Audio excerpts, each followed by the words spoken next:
American political origin.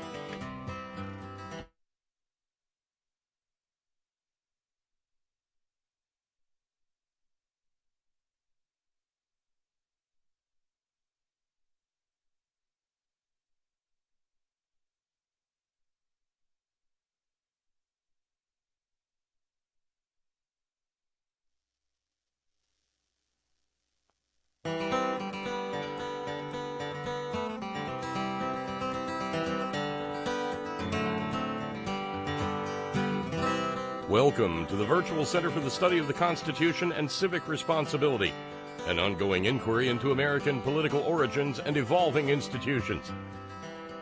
The Executive Director of the Virtual Center is Dr. Bill Obrien. He's also your host for this continuing conversation. Here he is now, Dr. Bill Obrien. Thank you, Bob Kincaid, and welcome to this Tuesday edition of the Virtual Center for Study of the Constitution and Civic Responsibility. It is yet another beautiful day here in the mountains of southern West Virginia. The sun is shining. The temperature is going to be in the mid-70s today, I believe. It's probably in the 60s now, and it's absolutely a gorgeous day, if possible, even more gorgeous than yesterday. I think the weather is beginning to deteriorate a little bit after today for the next 3 or 4 days. But again, I remind you that we will not be doing a live program tomorrow or next week either. So I mentioned it yesterday, and I just wanted to remind you of that again. So the way we've got things planned, this will be the last live broadcast until week after next. After the program that we did yesterday, and especially the closing of yesterday's program, I kept thinking about a document that we considered, and I kind of squeezed it in right at the end of the program, about the last 10 minutes of our program. And it's pretty astounding data from a recent Federal Reserve study, research study, survey. And I wanted to kind of return to it at the beginning of our program today and just touch upon it again, because I think the findings, the data, is so astounding on the issue of inequality in our society and the degree to which it exists and continues to get worse, that I think it's very important that we take away from this issue the significance of the data and why it's something that all of us are going to have to pay very, very close attention to. Before we do that, however, I want to share with you the phone number that allows you to come on the air and share your thoughts with us. We have a toll-free number, and if you call, it'll get you directly into the Head On Radio Network studios. Bob and Agnes are both there today, and they will get you on the air immediately, and you'll have an opportunity to share your thoughts, not only with me, but more importantly with our other listeners as well. The toll-free number is 1-844-THE-HORN. That's 1-844-843-4676. 844-843-4676. If you'd prefer to send an email to me and make a comment that way and share your thoughts that way, you can send me the email at my email address, which is waobrien906@gmail.com. That's WAObrien, OBRIEN, 906@gmail.com. If it would be more convenient for you, you can also send me your thoughts in a comment through our Facebook page. Just go to Facebook, facebook.com, and in the search box at the top of the homepage, type in the Virtual Center for Study of the Constitution, and you will be onto our Facebook page. And what you'll see there are a number of postings. And after each posting, there are two computer links. There's a share link and a comment link. If you click on the share link, it sends that particular posting to all the friends on your Facebook account. So that gives us wider coverage, and that's important to us. The comment button gives you an opportunity to make a comment directly back to me. And when you do that, my Facebook account will notify me that someone has made a comment to one of the postings, and then my Facebook will immediately take me to that particular posting and your comment. Presumably, it's fairly obvious, Facebook's structure is based on the idea or on the assumption that your comment would be related to the posting to which it is attached. But my point is it doesn't necessarily have to be that way. You can make a comment on issues related to the program on whatever subject you choose to write about. All it does is give you a direct avenue to me to send your comment. And since so many of us spend so much time on Facebook these days, it may be more convenient for you to communicate directly with me that way than to send me an email. But it doesn't really matter. I check both almost every day. So the point is, we would love to hear from you. We would love to be made aware of your thoughts, concerns, fears, suggestions, whatever they might be. We want to know, and we want to hear from you, and we want you to feel comfortable interacting on a personal level with us. And again, the best way, because this gives you an opportunity to interact not only with me, but with everybody, with all of our other listeners. If you call in to the 844 number, 844 the horn, that'll give you an opportunity to come and join me on the air, and then you can make your comment directly to all of our listeners at once. And it gives me the opportunity to respond directly to you at the moment, right? At the most timely moment, which is when you make the comment. So whatever is most comfortable with you. The point is, we would love to hear from you. We would love to interact with you, because I believe that much of the material that we're dealing with is very, very significant to all of us. It's significant to our political system. It's significant to the Constitution, and it's very important. And it's becoming more important all the time as we wend our way through one of the most challenging constitutional crises that we've seen in many years. We had an impeachment situation, if you remember, in the 90s with Bill Clinton. But it wasn't the kind of crisis, it seems to me, that really called into question our entire constitutional system and many of the checks and balances which help make it work. It was more about the personal conduct of the president, and it was, in other words, it was much more contained, much more self-defined, and in the long term, maybe less threatening to the political system, to the republic as a whole, than the one we have today. I think that the most recent situation, which comes close to today, and many people are going back and forth, calling attention to the similarity between the two situations, is the removal of President Nixon in the 1970s, in 1974. You remember that it never quite got to impeachment. The articles of impeachment were drawn up, but they never were passed because President Nixon resigned before the need for impeachment became a fact.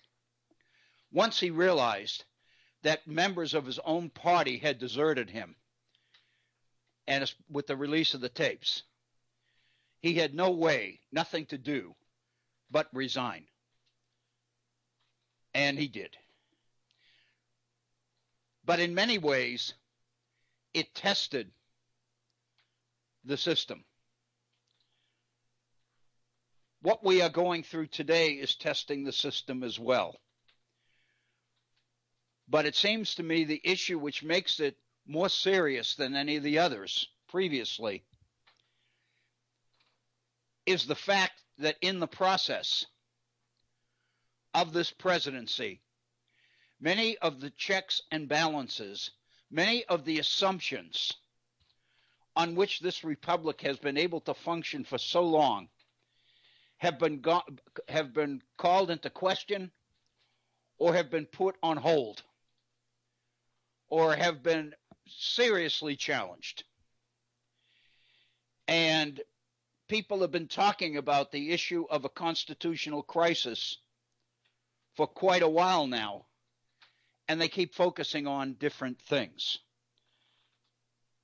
That's really the issue that I'd like to open the program, to make the first order of business in today's program. But before we do that, I want to return to the article of the document that we looked at yesterday, which was a recent Federal Reserve study on the issue of inequality in our society. How bad it is, how dangerous it is. And let me remind you, and this is why I'm coming back to it, because this is different than anything we've done before. It's different than what most people have done before. Because most of what you read about the level or degree of inequality in our society in the 21st century, almost everybody agrees that the situation is dangerous. And people tend to go to different pieces of data to make that case. But heretofore, most of the data cited has been income data. Data on how much income is coming into American households and the degree of gap, the gap between them, has expanded exponentially in recent years. And how many times have we read about the fact that CEOs and heads of corporations used to make 250, 300 times more on average than their employees. Now that 300 times has multiplied by 3 or 4 times. And the gap between the incomes of the few and the incomes of most of us, of the many, has become wider and wider, and has symbolized the degree of inequality in our society and the issues that that poses. What makes the Federal Reserve study different is that it focuses on wealth, in American wealth, rather than income. In other words, it focuses on the data that measures the total wealth of American citizens. How much people are worth when you take their assets and you eliminate the liabilities against those assets. And what you arrive at is net worth, net wealth. And what this data shows, and this is for last year, 2018, what we find is that the Fed's estimate of the total wealth owned by Americans last year was $114 trillion in assets. And that $114 trillion breaks down into $26 trillion in housing and real estate, another $26 trillion in pensions, 401ks, for example, $22 trillion in corporate stocks and municipal funds, mutual funds rather, and $6 trillion in durable goods, which is automobiles, appliances, furniture, etc. The liabilities, mostly mortgages and consumer credit, weighed against these trillions of dollars in wealth, totals $15 trillion, leaving a net worth of nearly $100 trillion of wealth, of net wealth in our society today. In other words, when you remove or deduct the liabilities from the total wealth of 114 trillion, you're left with nearly 100 trillion. So now the question is, how is that $100 trillion distributed within our society? Who owns most of it? Who owns the least? This is what the Federal Reserve study found. The net worth last year of the wealthiest 10% of Americans represented 70% of the total household wealth, up from 61% in 1989.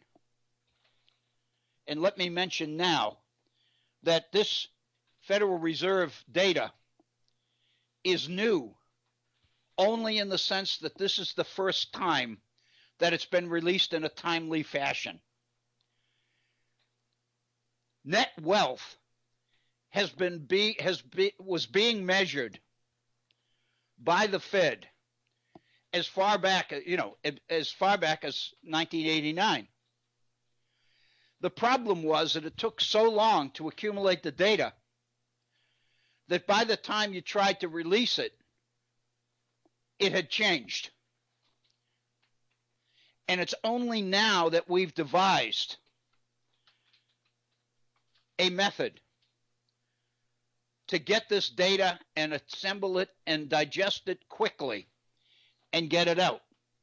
And I think the fact that we're early in May, and this is data for just last year, this most recent year, indicates the potential that the ability to generate this data has in our planning and in legislative efforts to respond to it. I think it's important then to note that in 1989, the first year that the study was done, the wealthiest 10% of Americans in 1989 owned 61% of the total net assets in the country. That means that 39% is distributed among 90% of Americans, and the other 61% is held by the top 10% of the wealthiest Americans. That was in 1989, 61-39. Now in 2018, it's gone to 70-30. 70% owned by 10% of Americans, 30% owned by 90% of Americans. Even among the wealthiest 10%, there has continued to be concentration of wealth. Between those same years, 1989 and 2018, the top 1%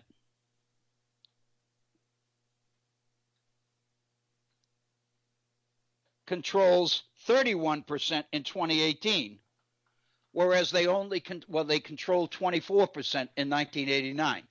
I was saying they only controlled, but the fact of the matter is 20% of the total net wealth in the country controlled or owned by 1% of the population is pretty significant in amounts. But it has gone from 24% to 31% between 1989 and 2018. The bottom 50%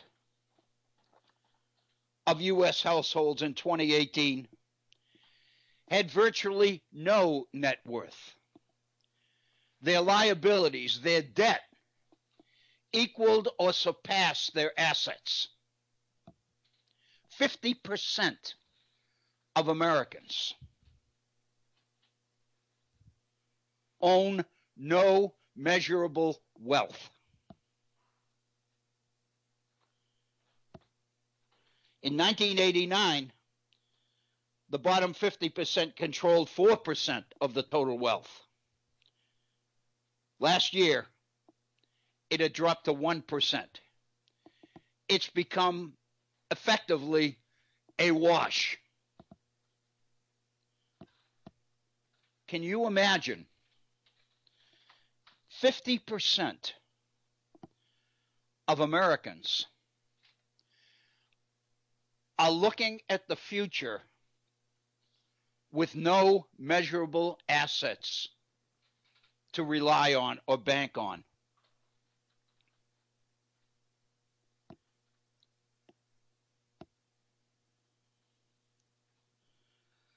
More than half of the wealth that this lower 50% owned is obviously in their homes. It measured around $6.8 trillion in real estate. Half the population of the country, less than $7 trillion in wealth, most of it in their homes. Liabilities, $5.6 trillion. That leaves, in 2018, a net worth of $1.2 trillion of net worth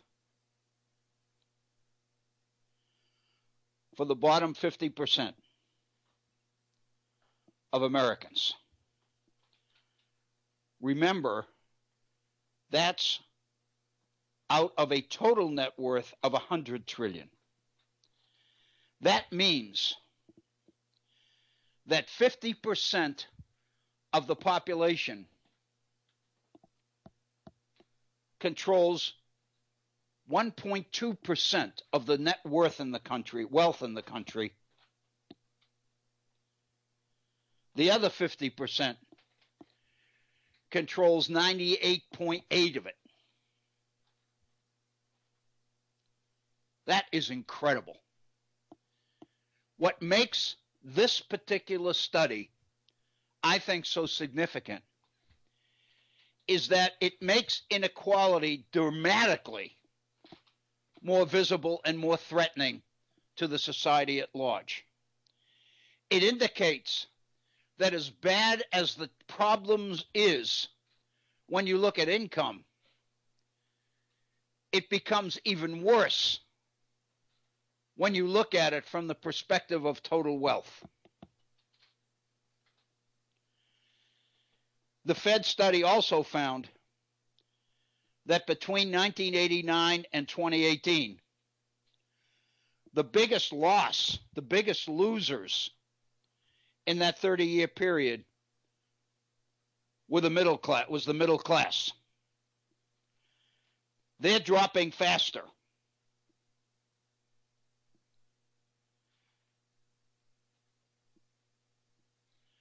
The middle class in 1989 controlled 35% of the total net wealth. 2018, it had dropped to 29%.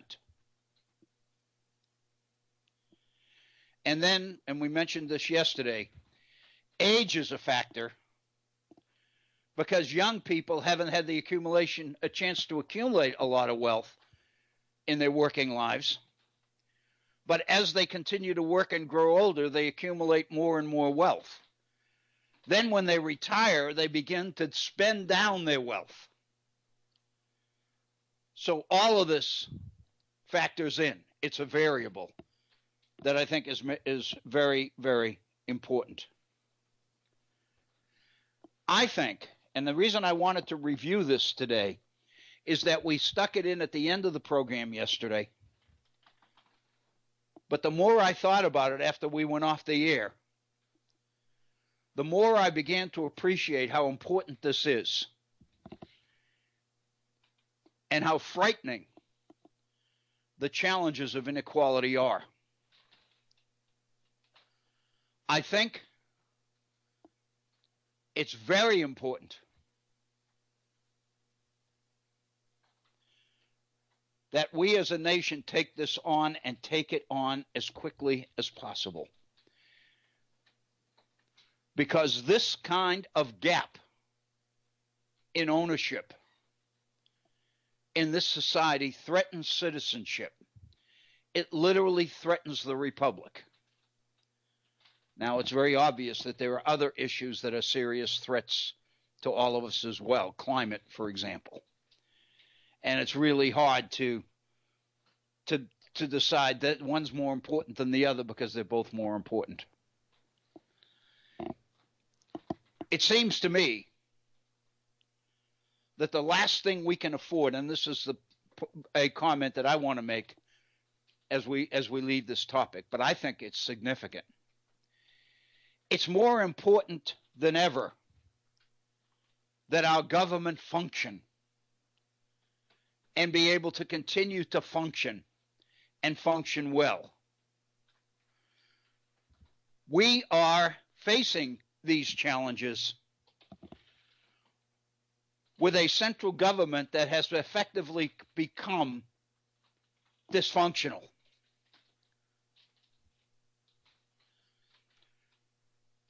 The extreme partisanship that exists is obviously a major part of it. The politics of this partisanship is clearly a part of it. Somehow, we've got to get through this. We've got to get beyond this. We've got to make this system work.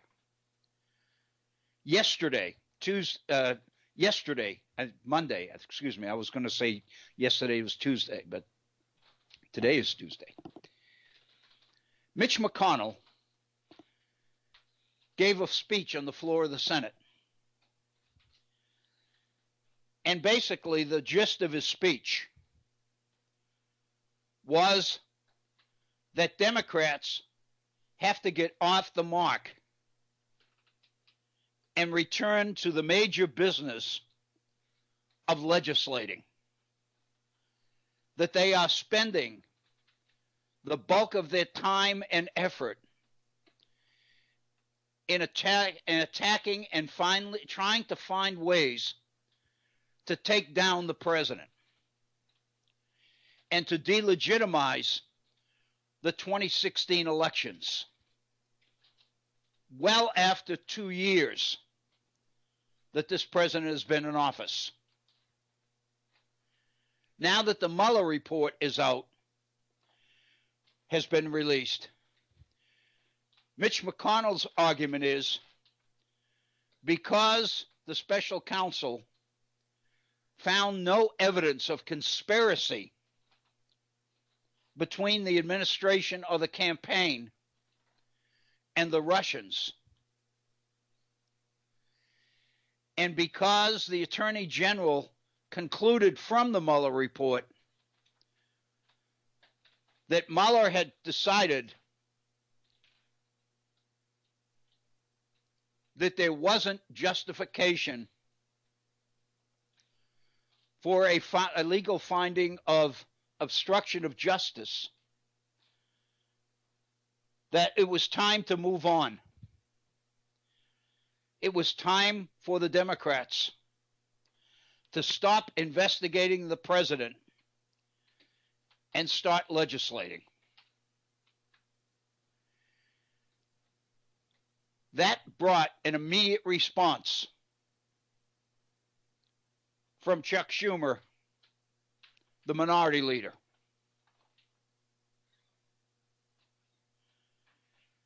He pointed out in immediate response to Mitch McConnell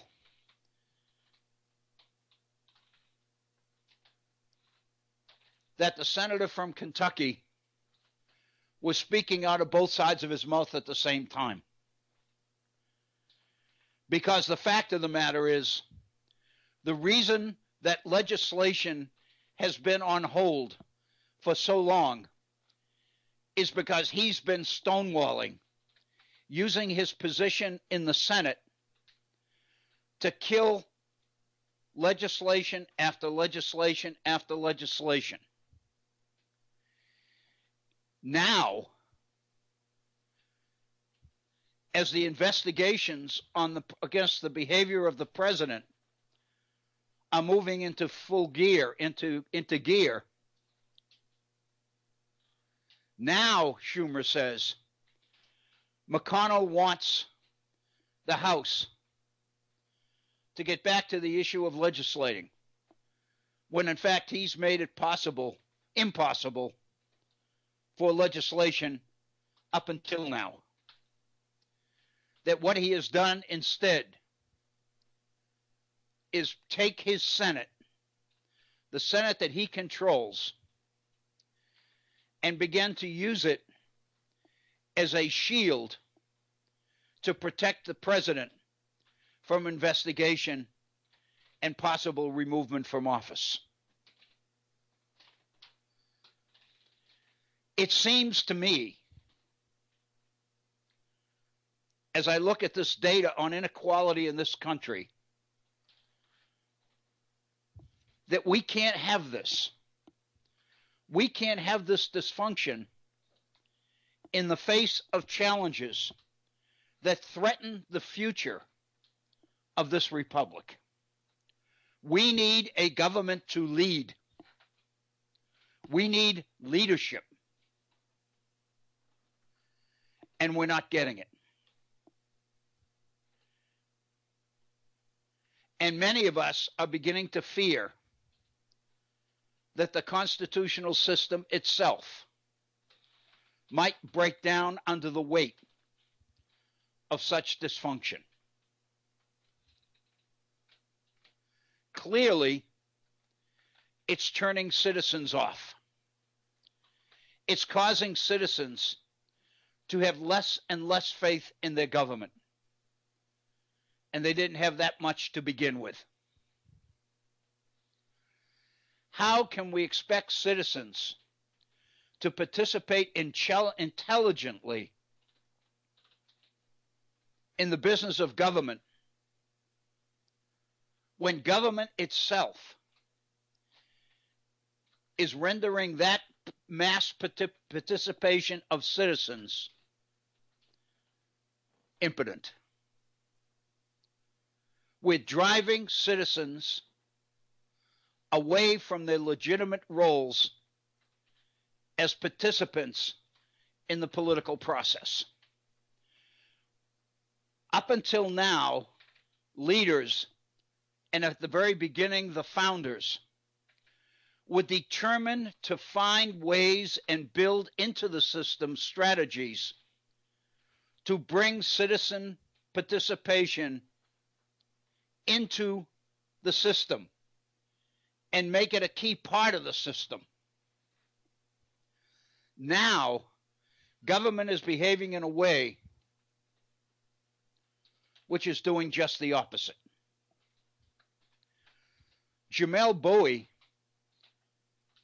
the newest member of the New York Times op-ed team, he's only been writing columns in the New York Times now since early this year. He wrote a column about a week ago, maybe a little bit more than a week ago,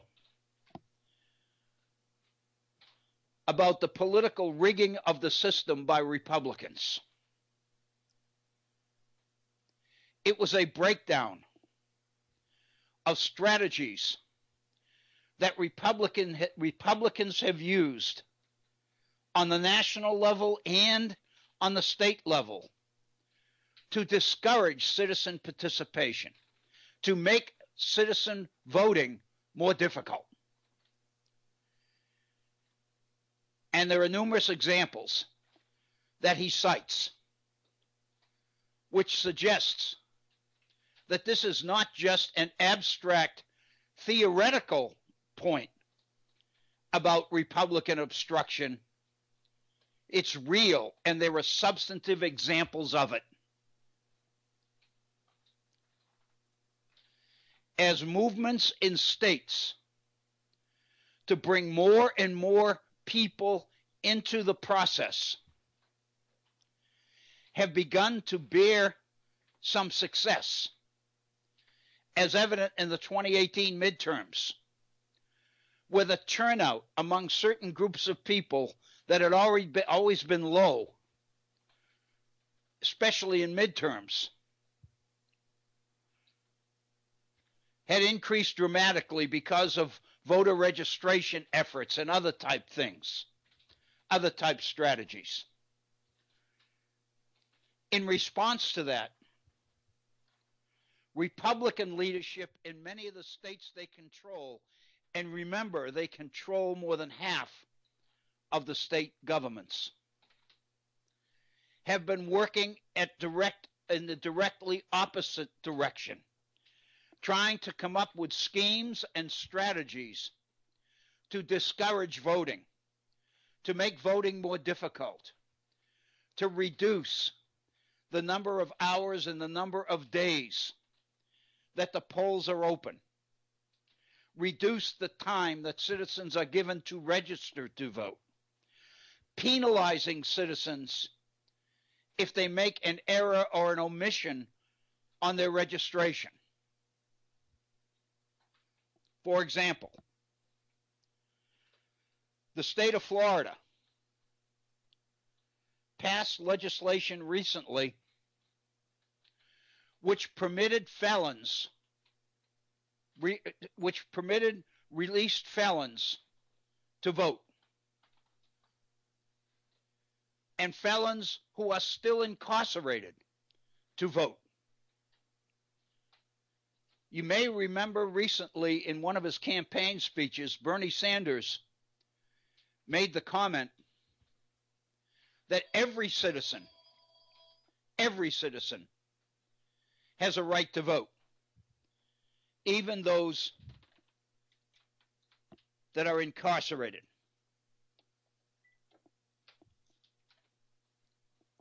In response to that, the Republican legislature, Senate in Florida, passed legislation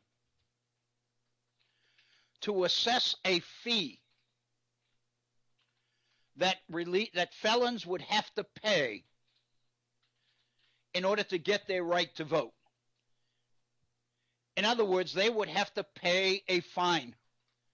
It almost amounts to a poll tax, which have been ruled unconstitutional, where you have to pay for the right to vote.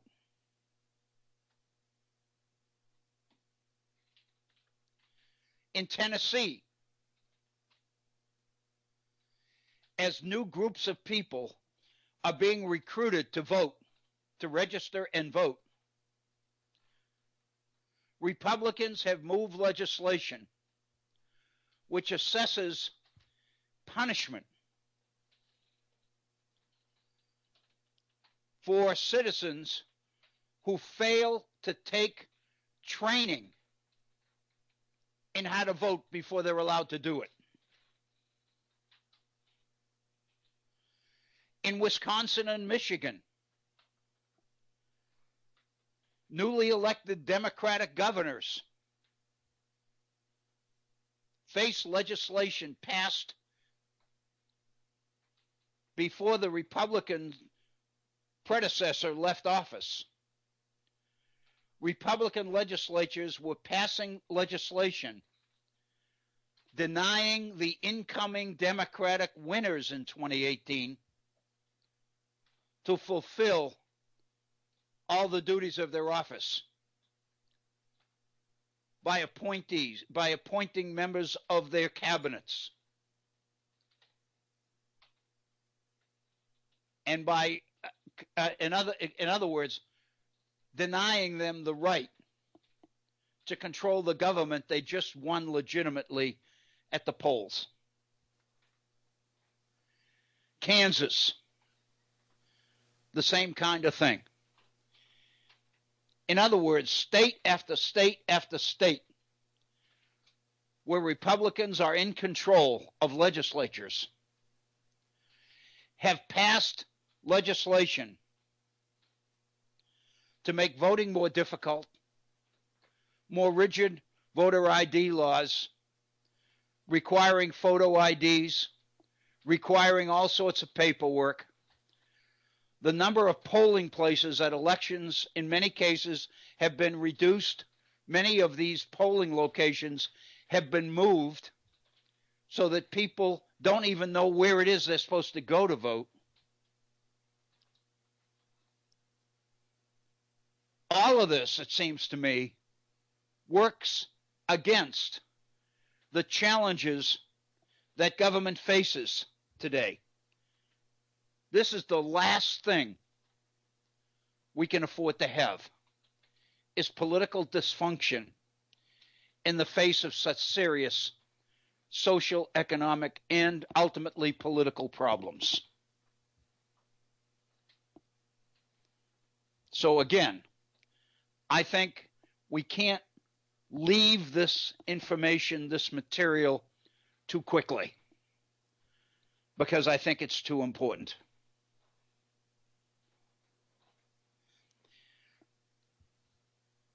An issue that I'd like to take on today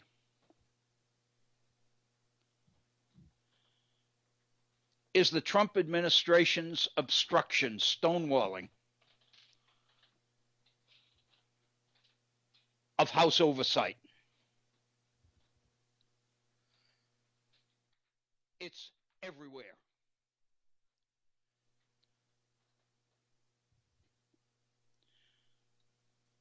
Last week, the Trump administration, the president announced that his administration would fight all subpoenas.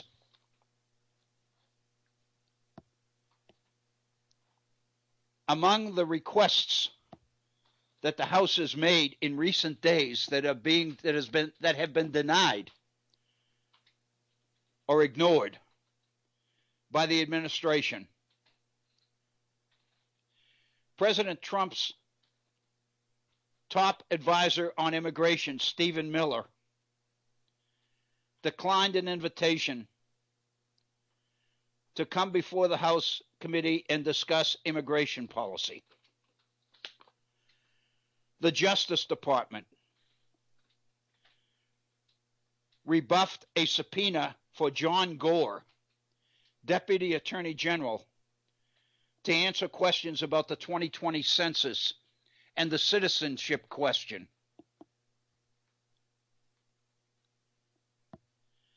The White House instructed a former staff member, Carl Klein, not to provide information about how security clearances are granted and the fact that so many of them were overturned by the White House. President Trump personally referred to a subpoena for Don McCann, his former counsel, ridiculous. The Internal Revenue Service is considering the request by the House Ways and Means Committee for the president's tax returns. And just yesterday, Treasury Secretary Mnuchin made it clear that the Treasury Department will refuse this subpoena for the president's tax information.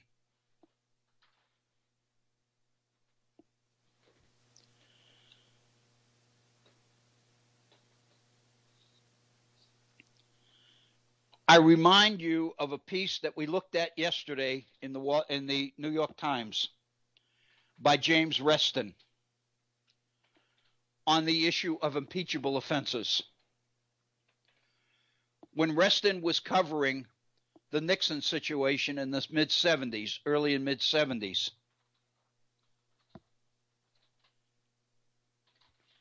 he covered the articles of impeachment drawn up against President Nixon, specifically Article 3, which was approved 9 days before President Nixon resigned from office. Article 3, impeachment, Article 3, charged the president, and this is a quote, "The president has failed, without lawful cause or excuse, to produce papers and things as directed by duly authorized subpoenas issued by the committee."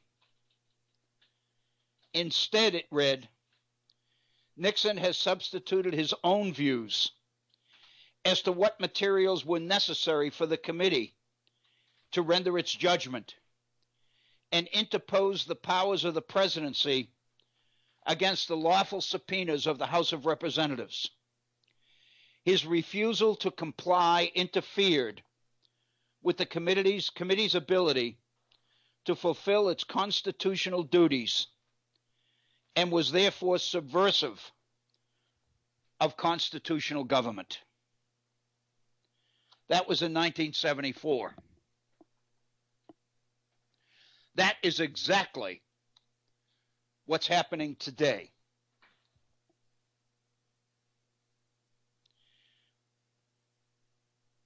Last Monday, a week ago yesterday, excuse me, April 29th was last Monday, yes. President Trump filed suit in order to block compliance with subpoenas of Deutsche Bank and Capital One to release his financial records. President Trump's attorneys, Mark Mukasey and Patrick Strawbridge, wrote the following to justify the suit. Quote, "This case involves congressional subpoenas that have no legitimate or lawful purpose. The subpoenas were issued to harass President Donald J. Trump, to rummage through every aspect of his personal finances, his businesses, and the private information of the president and his family, and to ferret about for any material that might be used to cause him political damage.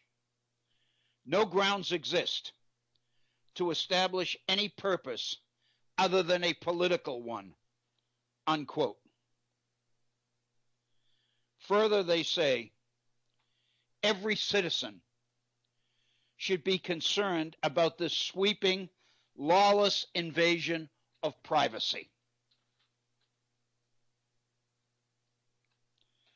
Oversight and transparency in a vacuum, the suit says, are not legitimate legislative purposes that can justify subpoenaing a private citizen. For more than a century, in fact, the Supreme Court has been quite sure that neither the House nor the Senate possesses the general power of making inquiry into the private affairs of citizens, unquote. That's the basis of the president's suit to stop Deutsche Bank and Capital One from releasing the president's financial information in response to a House subpoena by the Finance Committee chaired by Congressman Waters of California. The fact of the matter is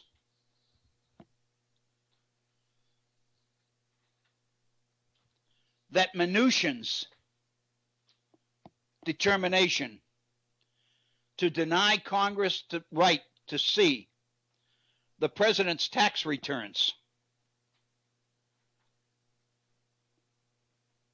is not valid.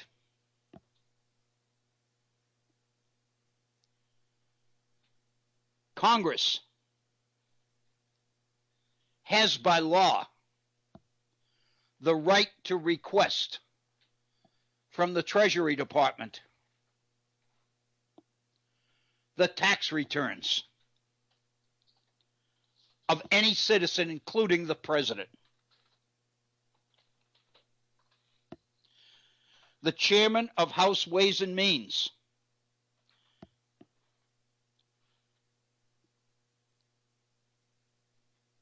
whose name is Richard Neal, Representative Richard Neal, in the subpoena explains to the IRS, quote, that the committee is considering legislative proposals and conducting oversight related to our federal tax laws, including but not limited to the extent to which the IRS audits and enforces federal tax laws against the president, unquote. In other words, Richard Neal, the chairman of House Ways and Means, in the request to IRS for the president's tax returns for the last 6 years, gives a legitimate reason for the request so that the House can have the information it needs potentially to be able to draft wise, intelligent legislation, which is its job. Mnuchin said that Mr. Neal's request presents serious constitutional questions and that to fulfill it would have lasting consequences for all taxpayers, unquote. However, the law is clear. I have a copy in my hand of the IRS Code, Chapter 61, Section F, Disclosure to Committees of Congress. The first paragraph says, the Committee on Ways and Means, the House Committee on Finance, and the House Joint Committee on Taxation, quote, upon written request from the chairman of the Committee on Ways and Means of the House of Representatives, the chairman of the Committee on Finance of the Senate, or the chairman of the Joint Committee on Taxation, the Secretary shall furnish such committee with any tax return or tax information associated with, specified in such a request, except that the return or returns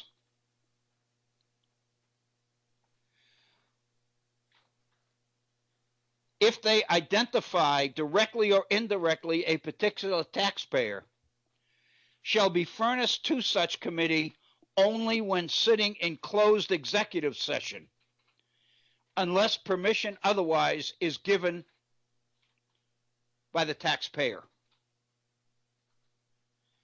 In other words, the law specifically assigns 3 committees of Congress: House Ways and Means, Senate Finance, or a joint committee on taxation, the right to anyone's tax information,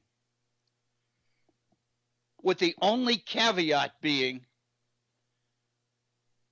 that if that information would identify a taxpayer, then it must be considered in executive session, not open session.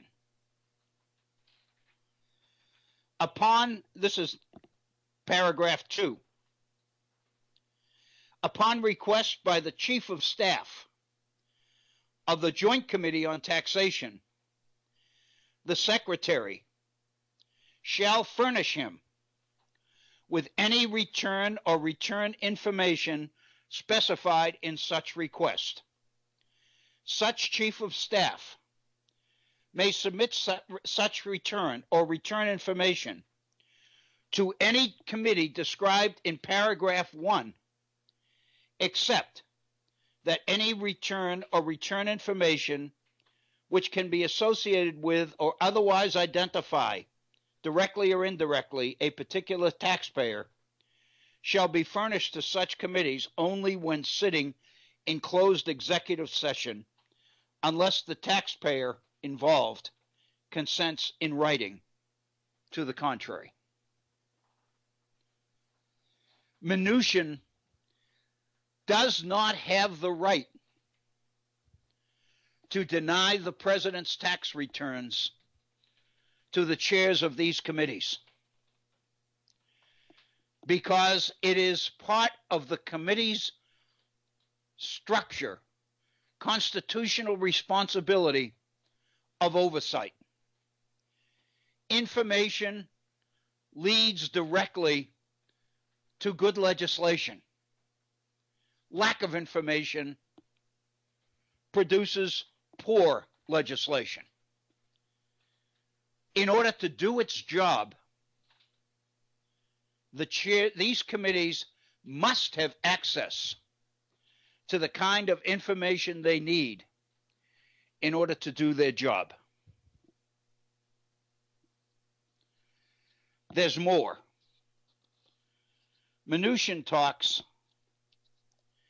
in his refusal to comply about the Supreme Court. And he says the Supreme Court has been consistent in its determination to protect the privacy of citizens by refusing to support requests for tax information. In fact, that also is not totally true. In 1927, in the case of McGrain versus Doherty, the Supreme Court ruled as follows: where the legislative body does not itself possess the requisite information, which not infrequently is true, recourse must be had to others who do possess it. Experience has taught that mere requests for such information often are unavailing, and also that information which is volunteered is not always accurate or complete. So some means of compulsion are essential to obtain what is needed. That's 1927 Supreme Court case, McGrain versus Doherty. In 1972, in the case of Gravel versus U.S., the Supreme Court said the following: the issuance of a subpoena pursuant to an authorized investigation is similarly an indispensable ingredient of lawmaking. Without it, our recognition that the act of authorizing is protected would be meaningless. To hold the members of Congress are protected for authorizing an investigation but not for issuing a subpoena in exercise of that authorization, would be a contradiction denigrating the power granted to Congress in Article 1 and would indirectly impair the deliberations of Congress, unquote. Gravel versus United States, 1972. 3 years later, in 1975, in the case of Eastland versus the United States, Senator Eastland of Mississippi was chair of the Senate Committee on Taxation. The Supreme Court ruled the following on Congress's right to information for oversight. Quote, the power to investigate and to do so through compulsory process plainly falls within that definition. This court has often noted that the power to investigate is inherent in the power to make laws because, quote, a legislative body cannot legislate wisely or effectively in the absence of information respecting the conditions which the legislation is intended to affect or change, unquote. In other words, the law says that Mnuchin must release President Trump's tax returns to these committees. And the Supreme Court has issued a series of decisions going all the way back into the 1920s that make it clear that Congress's power of oversight, as granted by the Constitution, becomes meaningless unless Congress has the power to secure the information they need in order to legislate wisely. I might say, as an aside, that the first case in 1927 stemmed from the so-called or very famous Teapot Dome scandal of 1924 and specifically involved the behavior of Secretary of the Treasury at that time, Andrew Mellon. That's when the Revenue Act of 1924 specifically granted Congress the power to secure tax information. Up until that time, only the president had the right to demand access to a citizen's tax returns. In order to make sure that Congress's check and balance power was sufficient to check and balance the executive plan, the Revenue Act of 1924 gave Congress that same power and ceased to have it be the exclusive right of the president. Because the thinking was in Teapot Dome that President Harding and his Treasury Secretary Andrew Mellon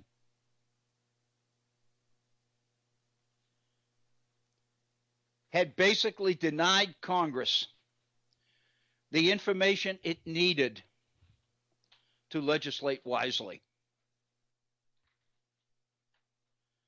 So the fact of the matter is, President Trump must lose in court. There's no way that the Supreme Court or any lower court can rule in the administration's favor should this case come before it. Because it is clearly written into the law. It's part of the IRS Code, Section 61, and there are any number of Supreme Court decisions backing up the House's right to this information. The only thing the president has going in his favor in all of this is the fact that the judiciary functions slowly. The system works slowly. And we mentioned yesterday, that is not unintentional. The founders wanted it that way, because the founders believed that legislation written on impulse was more than likely bad legislation. And they wanted the procedure to be slow and laborious, rigorous, so that different people looked at legislation and passed on it before it became law.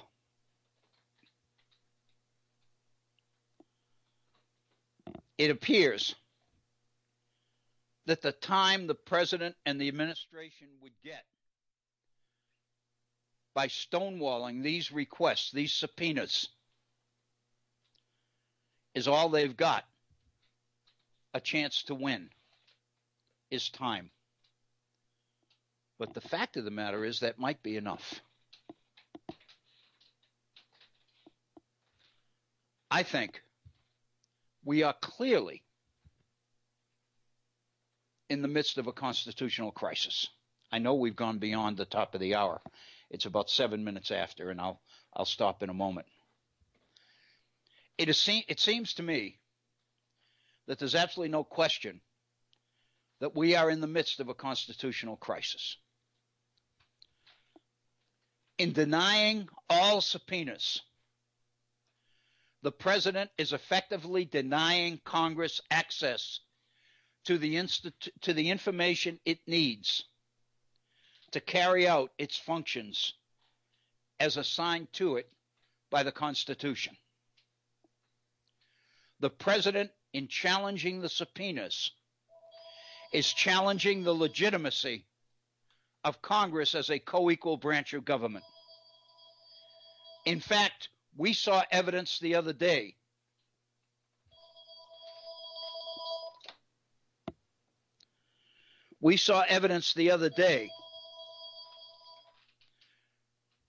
that essentially demonstrated that no less than John Locke believed that in a commonwealth, it was the power of the legislature that needed to prevail, not the power of an executive.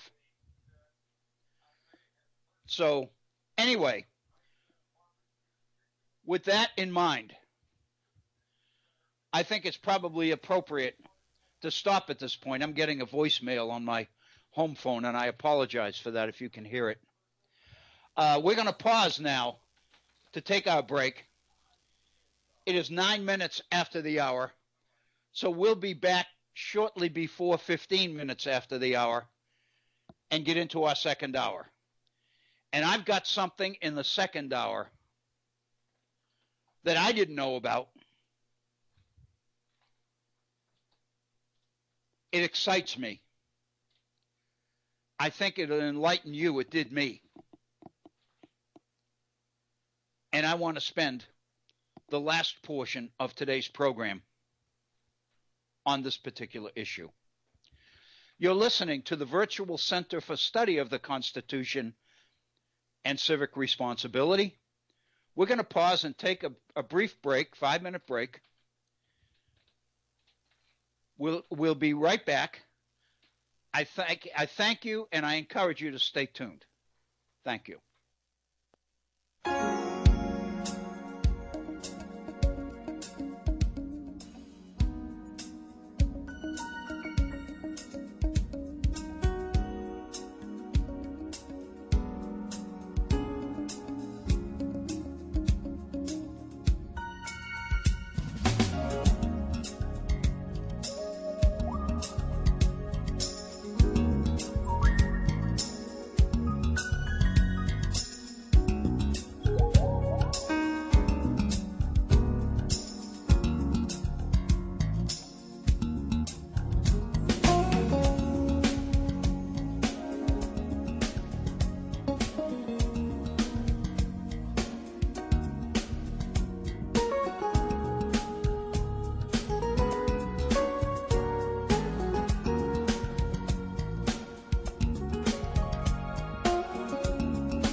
We now return to the Virtual Center for the Study of the Constitution and Civic Responsibility. Here's your host, Dr. Bill Obrien. I didn't have my microphone on, excuse me. Thank you, Agnes, and welcome to this, our second hour. It's abbreviated, of course. It's 15 minutes after the hour. So we've got less than 45 minutes in our time together today. Let me remind you that we will not be doing a live program tomorrow or next week either. And I mentioned it yesterday, and I mentioned it at the beginning of a program today, and I wanted to remind you again. So we'll have other programs, previously recorded programs, in this time slot for the next several scheduled days. Again, I do invite you to participate in our program. Feel free to pick up the phone and use the toll-free number to join us on the air with your comments, suggestions, concerns, questions, whatever they might be. The number, again, is 1-844-THE-HORN. 1-844-THE-HORN.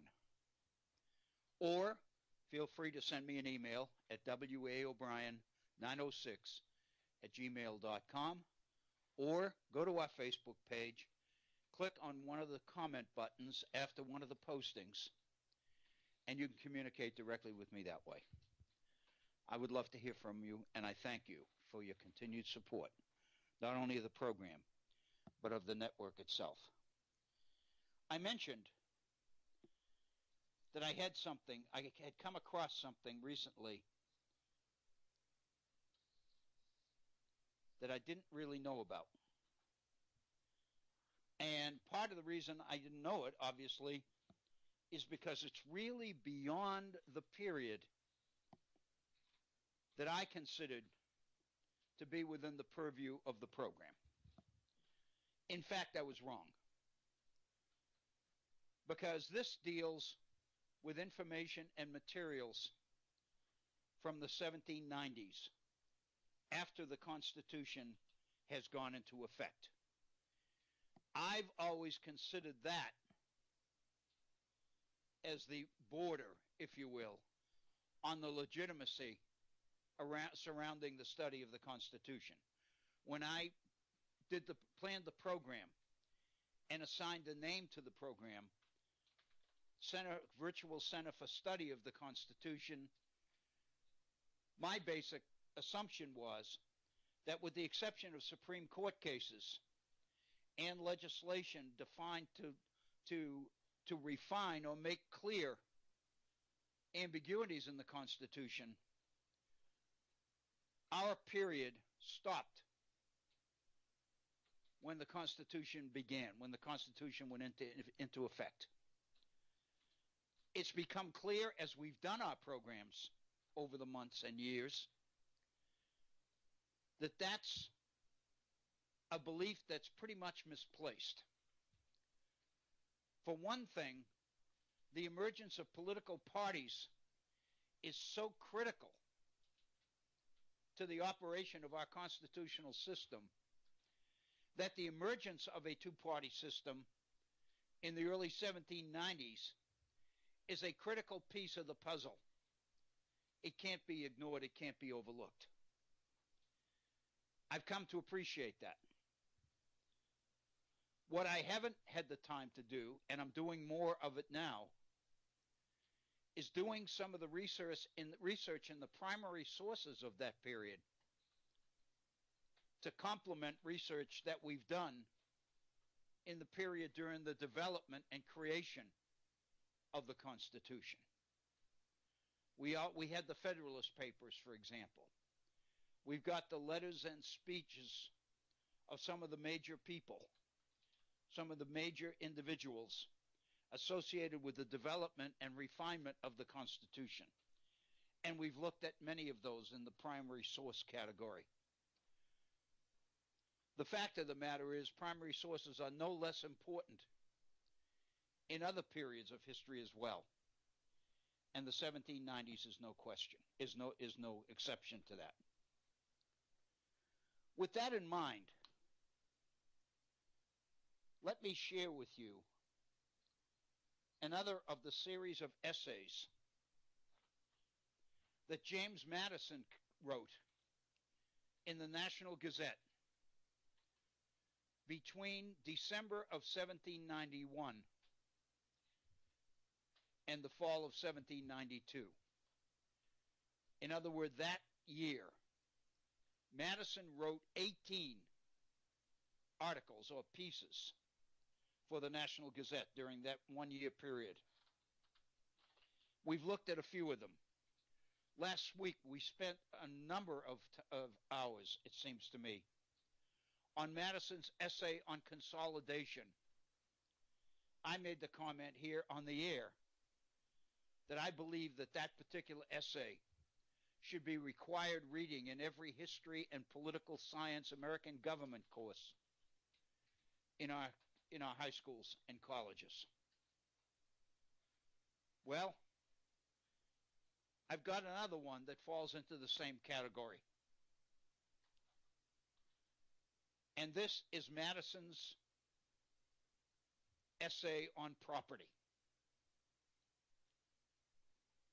And let me review for a second the issue of property. We spent most of our time, in fact, we did it this past week, looking at John Locke's second treatise on government in terms of the issue of private property. We looked at Locke's definition of property as well as the rationale for man leaving the so-called state of nature and creating through the social compact an organized society, and then creating a government to govern that society. In effect, what we see in Locke is not one contract, but two. The social contract, which is man's coming together and forming a community, a society, principally for the purposes of protecting private property.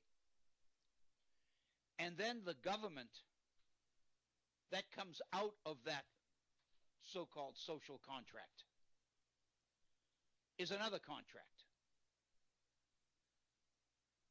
So in effect, there are two, not just one. Why is this important? Because in Jefferson's Declaration of Independence, in the key philosophical paragraph, the second paragraph of the Declaration, we hold these truths self-evident that all men are created equal, etc., that paragraph. Jefferson talks about the fact that government's creation is for purposes of protecting property, protecting unalienable rights to life, liberty, and property. But he doesn't say property. He says pursuit of happiness. And then he begins to talk about the fact that the protection of these rights is the basis of government's power. And that whenever government oversteps its legitimate power, the people have the right to alter or abolish it and replace it with a new government that will operate within the confines of the limited powers given to it by the people. The right of revolution. It's important to realize, however, that when people talk about the people's right to eliminate or get rid of a government and replace it with another one, that doesn't include the social contract. In other words, you can't go back to the state of nature. You can't go back before community or society was first created.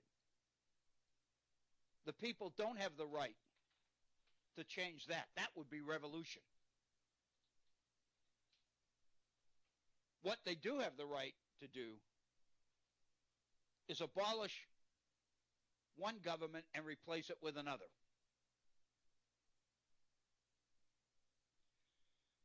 In effect, that's further proof that we're talking about two contracts, not one.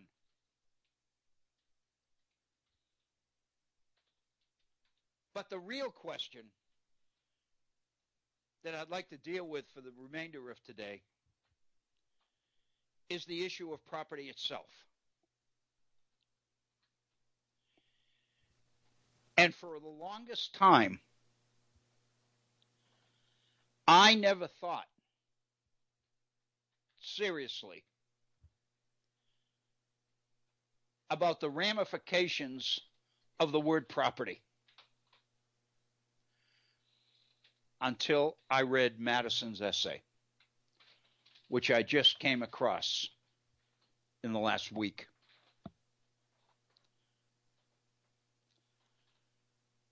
However, as I think back to John Locke, there is a statement in John Locke's chapter on property in which he says something to the effect that in the state of nature, man possesses natural rights to life, liberty, and property, all of which I include under the term property. When I first encountered that particular statement in Locke, I can remember in my first years of teaching discussing this issue with colleagues, fellow faculty members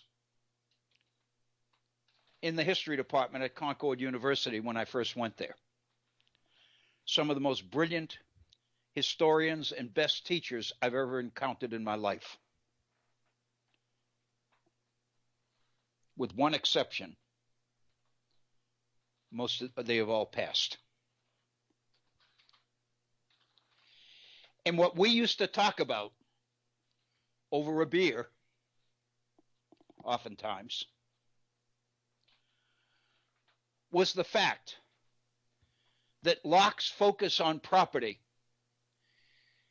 and that his statement that he considers life and liberty as forms of property basically attests to the fact that Locke's government is a government created personally and primarily to protect the property, the wealthy, the wealthiest property owners. And indeed, that's what's happened. And we know it. Even though we are a society that on paper and ideologically, a society that is committed to the ideas of equality, when it comes to property, we don't believe in equality because that's socialism. Government making sure that nobody has more than anybody else. Taking from some to give to others in order to artificially create equality. Violates individual freedom. Threatens, penalizes success. All the things that today's conservatives speak about. And I concluded, and have operated on the assumption ever since, from the very beginning, that government was seen by the wealthy as an instrument that they controlled principally for their own benefit, because they controlled most of the property, most of the wealth. And I think at the beginning of today's program, in those numbers in the Federal Reserve study, we saw how much of the wealth the wealthiest Americans control in today's world. So all the way through, going all the way back to Locke, this has been the meaning of property. This seems to be what Locke had in mind in talking about property and the principal purpose of government protecting property. And that's why it became so difficult to argue with conservatives who basically believed and have argued consistently that property is one, or ought to be, or was considered to be, one of the original unalienable rights. And that the only reason Jefferson said pursuit of happiness rather than property is for political reasons. He had to get the people behind independence, the war for independence. He had to basically make sure that the Declaration was the principle which became the basis for fighting for and securing independence. He couldn't use the word property because that was point too directly to the fact that the revolution, independence, was principally to benefit the few, the wealthiest. You can't build a revolution when people believe that. That's been the thinking throughout.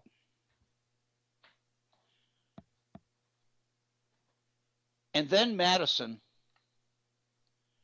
clarifies the situation in an essay he writes in March of 1792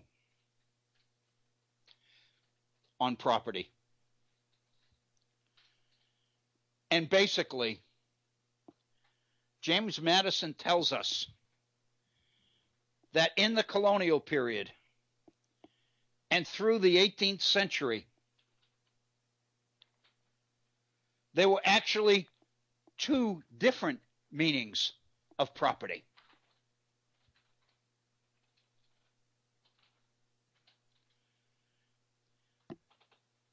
Madison says in 1792 that the most recent, the newest idea of property, which is the one that was going around at the end of the 18th century, he said, quote, this term in its particular application means, quote, that dominion which one man claims and exercises over the external things of this world in exclusion of every other individual, unquote. In other words, that's the definition of property all of us have always held. That property is what you own in the external world. Land, houses, investments, furniture, etc. That's your property. And the fact that there's, as Locke says, the fact that there's value assigned to property, to the property of the world, dollars, money, has basically fed human greed and has pushed the desire to accumulate more and more property way beyond what man needs or can ever use. Just look at some of the salaries that professional athletes, the contracts they're signing. $320, $340 million over 10 years, etc. Madison points out, however, that this definitive approach or definition of property is relatively recent. That traditionally, in what Madison calls its larger and juster meaning, property embraces everything to which a man may attach a value and have a right, and which leaves to everyone else the like advantage. Again, Madison said this is a broader, more abstract, more obtuse idea of property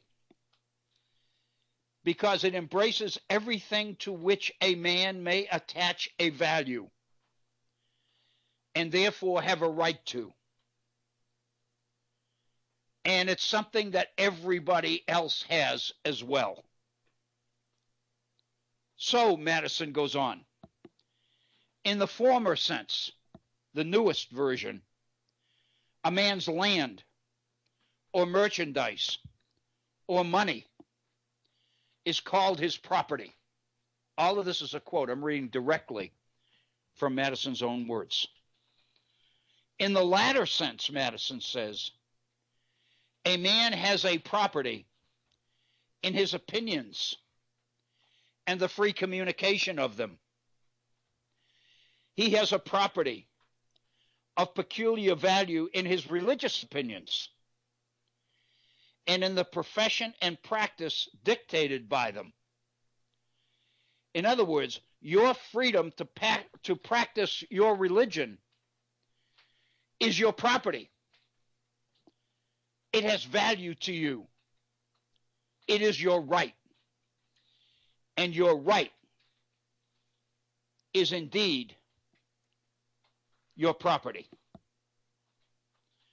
He has a property very dear to him in the safety and liberty of his own person. He has an equal property in the free use of his faculties and the free choice of the objects on which he employs those faculties.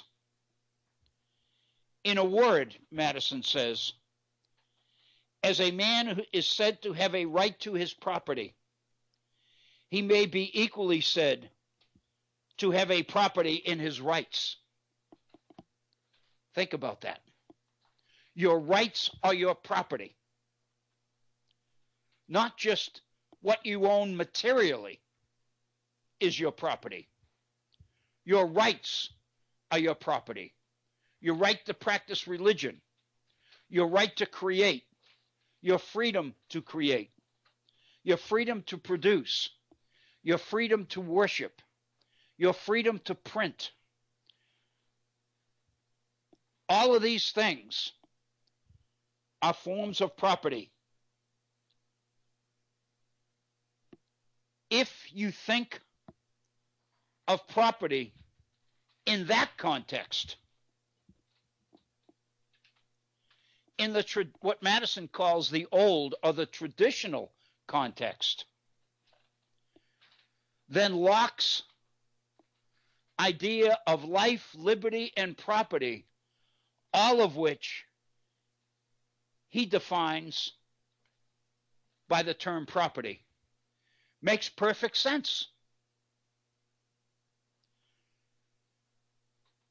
Because rather than property reflecting wealth and thereby power and position in society, this kind of property, Madison says, the traditional idea of property, belongs to everybody. You've got it. And if you expect your property, in the broadest sense, to be respected by others, then you have to also respect theirs. Madison's argument is that this is what this republic is about. It's about protecting property, but not property in its newest form or term, meaning, which is material wealth, land, money, investments. It means much more than that. And so Madison, for the rest of his essay, gives us example after example of how this more traditional view of property is what makes the most sense in understanding our form of government, in understanding our Constitution. To me, this is incredibly important because it changes the name of the game. It challenges the idea that the founders created government only for the benefit of the wealthy, because they were the ones who controlled the most property. And it says basically that in the traditional context, we all have property. We are all equal in the right to have our property protected. Because, as Madison says, not only is property a right, but our rights are a property. Therefore, going back to Jefferson's Declaration of Independence, the pursuit of happiness, all of these things,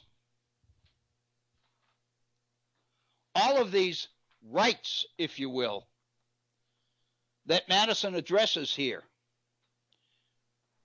his religious opinions and his right to practice them, his opinions and his freedom to communicate his opinions, his safety, his liberty, the free use of his faculties, and the free choice as to how best to use those faculties. All of this is a form of property. So to Jefferson, pursuit of happiness, in his mind, might be a more accurate way to describe this meaning of property than property itself, because by the time he wrote the Declaration in 1776, more and more people were assuming that property only reflected material wealth. And Jefferson clearly meant it in something that meant a lot more than material wealth, wealth in land and buildings and money and investments and all of those things. Madison says, where an excess of power prevails, property of no sort is duly respected. No man is safe in his opinions, his person, his faculties, or his possessions if there's too much power in private hands. In other words, distributing power, preventing the accumulation of excess power in anyone's hands, to Madison, is the only way that your property, the property of all, can be protected when you consider property in this context of rights to do, think, feel, work, create, etc. Madison's political system, the Constitution he created, which establishes checks and balances and separation of powers, and is committed to the idea of making sure that some aren't too much more wealthy than others in material things. All of this makes more and more sense once you understand this more traditional, abstract definition of property. Madison goes on. Government is instituted to protect property of every sort, as well that which lies in the various rights of individuals, as that which the term particularly expresses. In other words, Madison's argument is, yes, government is limited principally to the protection of property, but the kind of property that is meant here is property that everybody has, not just the few, not just the wealthiest individuals. This being the end of government, Madison says, that alone is a just government which impartially secures to every man whatever is his own. This is the basis of equality. This definition of property makes equality come alive, because everybody possesses these rights. Everybody possesses this property. Everybody doesn't possess material things as property. But when you consider our government, our republic, and you consider the goals or the objectives or the ideals of those who created this government, the protection of property means the protection for everyone, not just a few.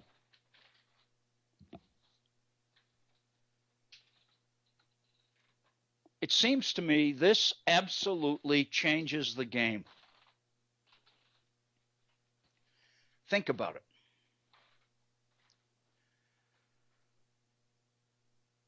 But let me mention something else before we go on here, because I think Madison has already given us the key. He just continues to go on citing examples of how this changes the game, or changes the meaning of elements of the game. What this means is, if you think about it, that in 1792, Madison is already telling us that by then, the meaning of property in the minds of most people has begun to narrow. The traditional meaning of property, he implies, is becoming less and less knowledgeable or aware to more and more people. People are gravitating toward this very narrow material wealth definition of property.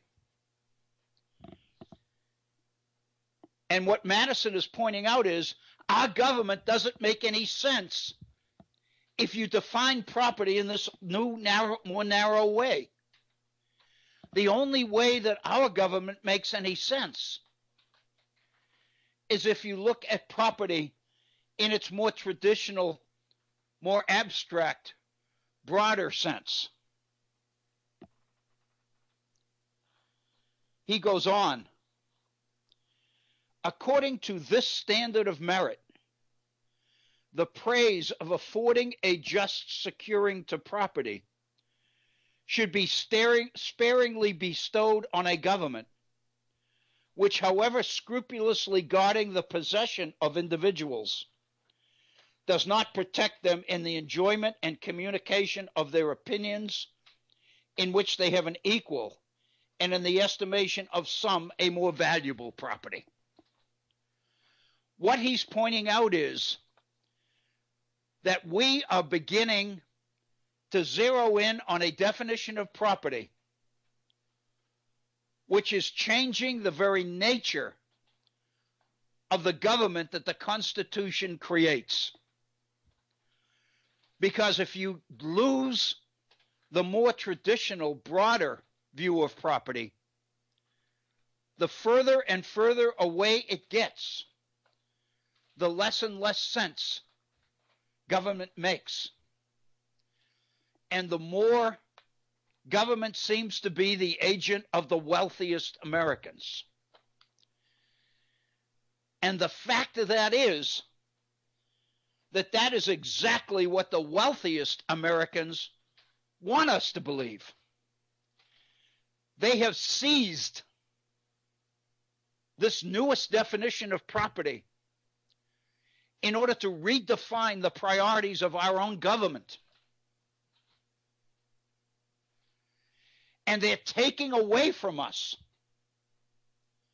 the government that Madison and the framers created for us, which is a government that is intended and designed to protect every citizen and to treat every citizen with the same respect, because every citizen has property. Every citizen has rights and the freedom to exercise those rights. And when we talk about government's priority being to protect property, Madison is saying, yes, exactly that's what we did. But we had the traditional definition of property in mind, not this newer, more narrow definition of property. And he points out how dangerous this is.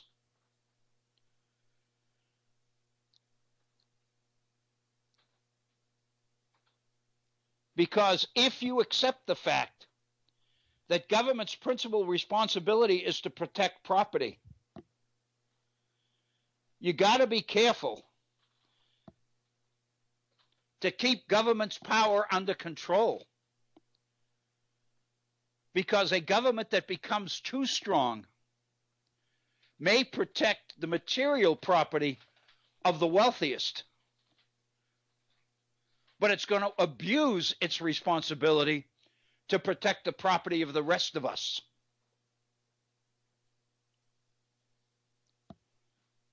Madison again. More sparingly should this praise be allowed to a government where a man's religious rights are violated by penalties, or fettered by tests, or taxed by a hierarchy. The Bill of Rights only makes sense when you realize that the rights being protected by government are the property of every citizen,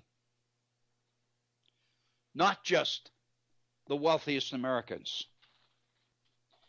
Man's right to be allowed to worship God. I'm not reading now, this is me talking. His freedom to do that. The limitations on government's right to establish religion are to favor one over the other, which is really what the First Amendment is about, means that man's religious rights are violated when penalties, tests, or taxes are used to infringe upon religious freedom and practice. Conscience this is Madison again. Conscience is the most sacred of all property. Other property, depending in part on positive law, the exercise of that being a natural and unalienable right. To guard a man's house as his castle, to pay public and enforce private debts with the most exact faith, can give no title to invade a man's conscience, which is more sacred than his castle, or to withhold from it that debt of protection for which the public faith is pledged by the very nature and original conditions of the social compact. We spend most of our time talking about material property. What our government is about is protecting people's property in the broadest sense, which means their rights and their freedom to exercise those rights. This is not a just government, Madison says, nor is property secure under it, where the property which a man has in his personal safety and personal liberty is violated by arbitrary seizures of one class of citizens for the service of the rest.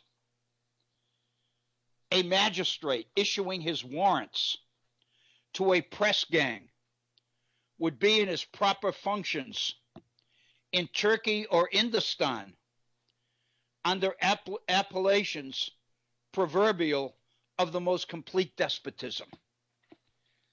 In other words, in this country, the power of government, which it owes every man his own safety and personal freedom, should protect him from arbitrary seizures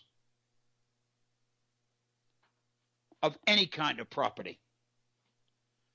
That is not a just government, nor is property secure under it, where arbitrary restrictions, exemptions, and monopolies denied to part of its citizens that free use of their faculties and free choice of their occupations, which not only constitute their property in the general sense of the word, but are the means of acquiring property strictly so-called. In other words, we have adopted policies in the name of material property, of trampling on a much more important view of man's property. When you do that, Madison says, this government is no longer just. What must be the spirit of legislation, he says, where a manufacturer of linen cloth is forbidden to bury his own child in a linen shroud in order to favor his neighbor who manufactures woolen cloth, where the manufacturer and wearer of woolen cloth are again forbidden the economical use of buttons on that material in favor of the manufacturer of buttons of other materials. In other words, once you narrow the meaning of the property being protected, you also redefine whose property is protected and whose doesn't have to be.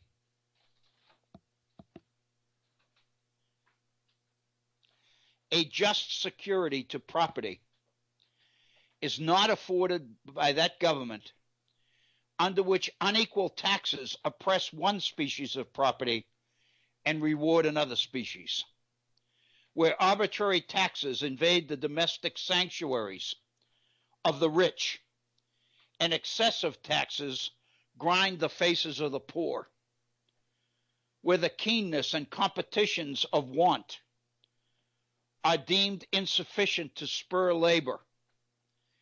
And so taxes are again applied by an unfeeling policy as another spur to labor. In other words, forcing people to work because you don't believe they're working hard enough, and using the power of government to tax, force people to work. This gets into the issue of health care. There are many people today who believe that the only people entitled to health care are the people who have earned it. It's not a right. It's a commodity, they believe.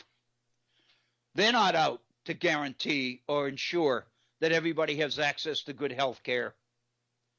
They're trying to reserve health care for the worthiest people, the people who work for it, who have earned it. Madison is saying right here, that violates the responsibility of government to protect everybody's property and treat everybody the same in the protection of their property, whatever form of property is particularly involved. And there's a couple of more paragraphs here, but I think the point is well made. What Madison is doing here is giving us example after example to illustrate that our government only makes sense. Its limitations on the power of government in the priority of protecting property makes sense only when you look at property in its broadest meaning, a meaning that everybody enjoys, not just the wealthiest amongst us. I think this is incredible stuff. When we get back together, we'll pursue this some.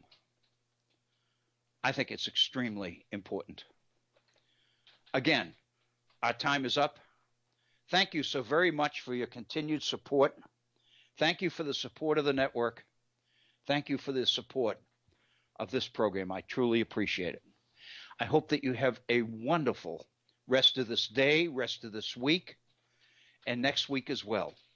We won't be back together again live until a week from this coming Monday. For Bob Kincaid and Agnes and the folks at Head On, this is Bill Obrien. Thank you so very, very much.